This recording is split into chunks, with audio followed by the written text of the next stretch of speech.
Share market या mutual fund में investment करें, अभी कहाँ लगाने चाहिए पैसे, रिस्क प्रोफाइल, लक्ष्य और रिटर्न देखकर ले फैसला। रिस्क लेने को तैयार हैं और बाजार की समझ है तो सीधे इक्विटी में पैसे लगा सकते हैं आप, लेकिन नहीं है तो म्यूचुअल फंड SIP आपके लिए बेहतर विकल्प है। कैपिटल मार्केट एक ऐसी जगह है जहां अच्छे निवेश की पहचान हो तो आप अपनी दौलत में तेजी से इजाफा कर सकते हैं। म्यूचुअल फंड और स्टॉक मार्केट दोनों ही इस तरह के विकल्प हैं जहां पर हाई रिटर्न की गुंजाइश होती है, लेकिन दोनों ही विकल्पों में रिस्क होता है, इसलिए बिना सोचे समझे निवेश किया तो बड़ा नुकसान भी उठाना पड़ सकता है। स्टॉक मार्केट या म्यूचुअल फंड, आखिर मौजूदा समय में कहाँ पे आपको इन्वेस्टमेंट करना चाहिए, कुछ ऐसी ही उलझन आपके मन में भी हो सकती है। फाइनेंशियल एडवाइजर कहते हैं कि पैसे लगाते समय खुद के रिस्क लेने की क्षमता और पहचान जरूर करनी चाहिए। उम्र कम है और अग्रेसिव इन्वेस्टर्स हैं, यानी अधिक जोखिम ले सकते हैं, तब स्टॉक मार्केट अच्छा विकल्प है। लेकिन कम जोखिम के साथ बेहतर रिटर्न के लिए म्यूचुअल फंड में सिस्टमेटिक इन्वेस्टमेंट प्लान आपके लिए बेहतरीन इन्वेस्टमेंट है। ये आपके ऊपर डिपेंड करता है कि आप कितना रिस्क लेने को तैयार है। इक्विटी मार्केट से मिलने वाला रिटर्न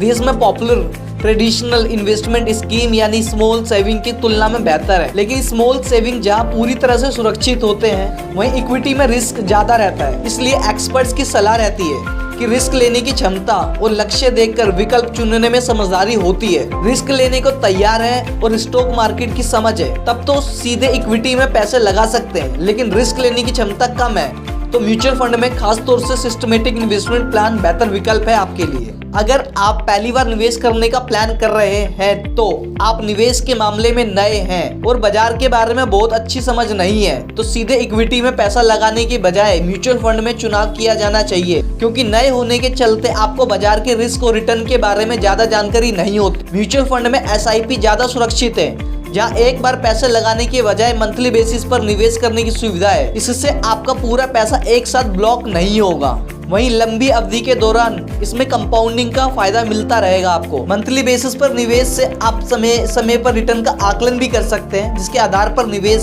घटा या बढ़ा सकते हैं। म्यूचुअल फंड के कुछ सेगमेंट में निवेशकों का पैसा अलग अलग एसेट क्लास मसलन इक्विटी, डेट, गोल्ड में लगाया जाता है, जिससे पोर्टफोलियो खुद ही डाइवर्सिफाइड हो जाता है। क्या आपके पास बाजार के लिए पर्याप्त समय है? क्या आपके पास अपने निवेश पोर्टफोलियो की देखभाल के लिए पर्याप्त समय और जानकारी है? अगर आपके पास समय है तो आप स्टॉक मार्केट में पैसे लगा सकते हैं, लेकिन अगर इसका जवाब नहीं है तो म्यूचुअल फंड का विकल्प चुनें, क्योंकि म्यूचुअल फंड में आपका निवेश कुशल फंड मैनेजर की देखरेख में होता है। किन लोगों को सीधे इक्विटी में निवेश करना चाहिए?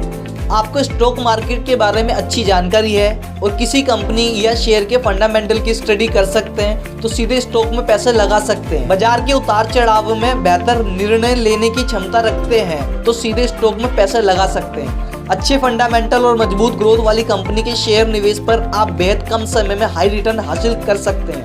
म्यूचुअल फंड में निवेश पर मिलने वाला रिटर्न टैक्स के दायरे में आता है। निवेशकों को 15% की दर से शॉर्ट टर्म कैपिटल गेन्स और 10% की दर से long term capital gains LTCG देना पड़ता है। हालांकि 1 लाख रुपए से ज्यादा आय पर ही LTCG टैक्स देना होता है। म्यूचुअल फंड डिविडेंड के मामले में डिविडेंड डिस्ट्रीब्यूशन टैक्स DDT भी लगता है। स्टॉक मार्केट में होने वाले इनकम पर टैक्स, अगर आप लिस्टेड शेयरों के निवेश में इन्वेस्टमेंट करते हैं तो 15% STCG है, वहीं 10% LTCG है। शेयर से हुई डिविडेंड आय पर टैक्स निवेशक के इनकम टैक्स स्लैब के अनुसार लगता है।